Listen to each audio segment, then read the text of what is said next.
Praise the lord. యేసుక్రీస్తు వారి పరిశుద్ధమైన నామంలో మీ అందరికీ వందనాలు, శుభాలు తెలియపరుస్తున్నానండి. దేవుడిచ్చే జీవ కిరీటం. మనం ఈ లోకంలో ఉండేటువంటి కిరీటాలు కానీ మనం పొందుకుంటే మనకి దేనికి కూడా ప్రయోజనం ఉండదండి. దేవుడు జీవ కిరీటం ఇస్తున్నాడు. ఈ లోకంలో దేనికైనా జీవం అవసరం. జీవం ఉంటేనే అది ప్రాణాలతో ఉంటుంది.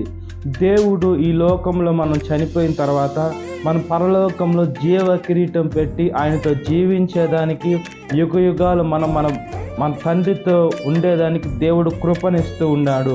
మనం ఈ లోకంలో పరిశుద్ధంగా జీవించే బిడ్డలుగా ఉండాలి.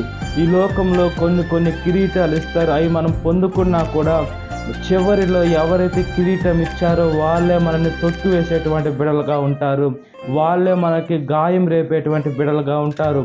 ఈ లోకంలో ఏ కిరీటాలు పొందుకున్నా కూడా అది సమస్తము వ్యర్థం అని దేవుని వాక్యం సెలవిస్తుంది. దేవుడు మనల్ని జీవ కిరీటం ఇవ్వాలని, దేవుడు ఆయనతో మనల్ని పరలోకంలో మనల్ని తీసుకొని వెళ్ళాలని యేసుక్రీస్తు వారు కోరుకుంటూ ఉన్నారండి. మనం పరిశుద్ధమైన మార్గంలో నడవాలి, దేవుని మార్గంలో నడవాలి.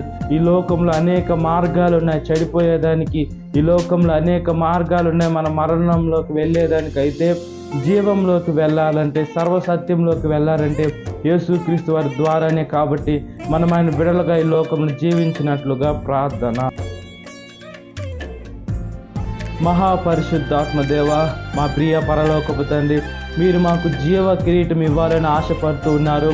మేము ఈ లోకంలో ఉన్నటువంటి పాపంలో నుంచి పరిశుద్ధతలోకి వచ్చే భాగ్యాన్ని ప్రసాదించండి. ఈ లోకంలో ఎన్ని కిరీటాలు పొందుకున్నా కూడా సమస్తము వ్యర్థమయ్యా. ఎవరైతే మమ్మల్ని హెచ్చించారో వాళ్ళే అనగదొక్కేటువంటి బిడలుగా ఉంటారు, గాయం రేపేటువంటి బిడలుగా ఉంటారయ్యా. ఈ లోకంలో కిరీటాలు మేము పొందుకున్న ప్రయోజనం లేదు. కాబట్టి మీ వైపు తిరిగి మీ వాక్యానుసారంగా మేము నడిచి, మేము జీవంలోకి నడిచి అనేక మందిని కూడా జీవ మార్గంలోకి నడిపించే భాగ్యాన్ని ప్రసాదించమని, ఈ వాక్యం విన్న ప్రతి ఒక్క బిడ్డని పేరు వస్తుంది జ్ఞాపకం చేసుకోమని, ఇదేన కాలపు దీవెనతో నింపమని నజరేయుడైన యేసుక్రీస్తు నామములో మిక్కిలి వినతులు చిన్న నా పరలోకపు తండ్రి, ఆమేన్. Praise the Lord. God bless you. Have a great day.